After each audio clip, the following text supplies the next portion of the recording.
दर्शकों, सिपाही चालक भर्ती परीक्षा को लेकर लगातार हम लोग खबर दिखा रहे हैं।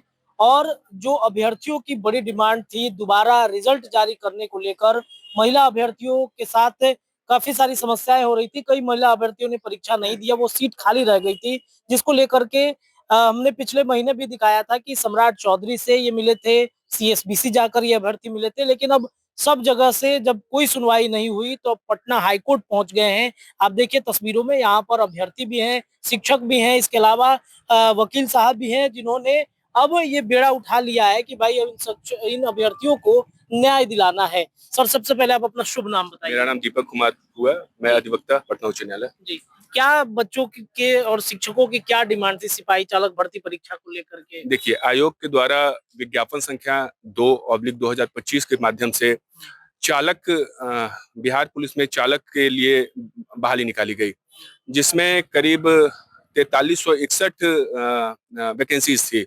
उनमें सभी कैटेगरीज में महिलाओं के लिए क्षैतिज आरक्षण के तहत 35% सीटें रिजर्व थी।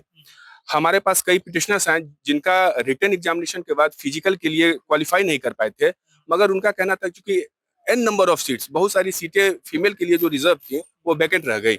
और ऐसा पहली बार नहीं हुआ है, ये तीसरी बार हो रहा है। 2016 में, 2019 में यही कहानी दोहराई गई थी, जिसमें कि महिलाओं के लिए आरक्षित सीटें खाली रह गई थी। ये पिटिशनर हमारे पास आते हैं कि ये कहते हैं कि जो आम जनता के लिए जो व्यवस्था है, पुलिस व्यवस्था बनी है, उसमें जब ड्राइवर ही नहीं होंगे तो गाड़ियां कैसे चलेंगी, लॉ एंड ऑर्डर कैसे सुधरेगा। तो इन वैकेंसीज को फिल किया जाए। वैकेंसीज को कैसे फिल किया जाए? तो जो सीटें वैकेंट रह गई हैं उनको वापस री ओपन करके कन्वर्ट किया जाए। कन्वर्ट करके जो कॉम्पिटेंट लोग होंगे, जो जो एलिजिबल कैंडिडेट होंगे, उनको फिर से ये सीट दिया जाए। इसके लिए हम लोग संवैधानिक व्यवस्था के तहत आर्टिकल 226 में हम लोग माननीय पटना उच्च न्यायालय के सामने रिट फाइल कर रहे हैं, जिसमें छात्रों का मांग है कि उन सीटों को, जो जो सीटें की वैकेंट रह गई हैं, उनको कन्वर्ट कराकर उसी कैटेगरी के जो एलिजिबल मेल कैंडिडेट है उनको एलोकेट किया जाए। तो क्या मतलब कब आप लोग पिटिशनल दायर किए, तो कब सुनवाई का डेट वगैरह सब ये पिटिशन हम लोग आज ही दाखिल कर रहे हैं माननीय पटना उच्च न्यायालय के सामने। आज हम लोग ये एप्लीकेशन लगा रहे हैं कि हमको मेरिट पे सुना जाए और जो वैकेंट सीटें हैं उनको वापस रीओपन करके इनको फिर से रीएलोकेट किया जाए। ये जैसे ही इसमें केस नंबर आ जाता है तो हम लोग इसको कोशिश करें कि अर्जेंट मेंशनिंग करा के इसको पहले सुनवाई कराएं, क्योंकि 12 मार्च से उन्होंने फिजिकल का डेट दे रखा है।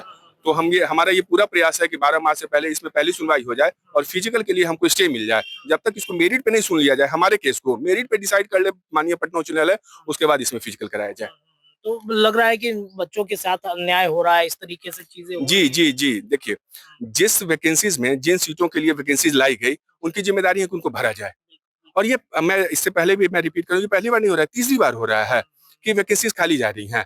तो जो जो जो संवैधानिक स्ट्रक्चर है, जिसके लिए, जिस जिस लोकहित के लिए ये कोई भी वैकेंसीज क्यों आता है?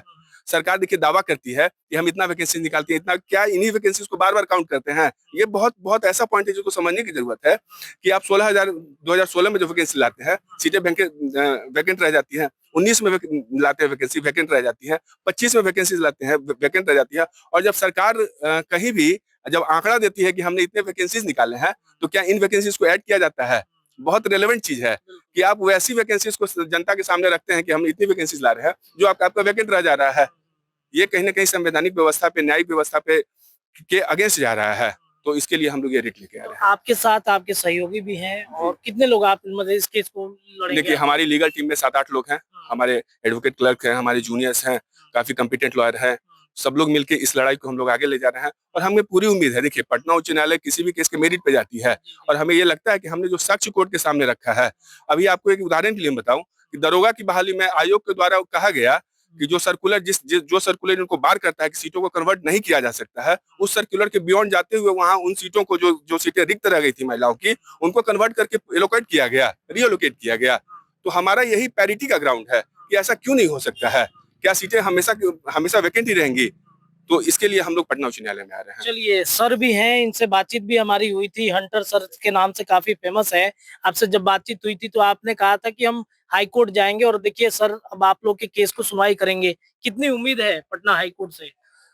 देखिए, हाई कोर्ट जो हमारा रास्ता था वो अंतिम रास्ता था, क्योंकि इसके पहले हमने बहुत सारे तरीके अपनाए थे। विधायकों को लेटर लिखना, मंत्रियों से मिलना, इवन हम लोग सम्राट चौधरी जी से और सीएसबीसी भी मिलने की कोशिश किए थे, लेकिन वहां से बस डेट देके टाल दिया गया था। फिर अंतिम में हमें हाई कोर्ट आना पड़ा। हमें उम्मीद है कि हाई कोर्ट से हमें राहत जरूर मिलेगी।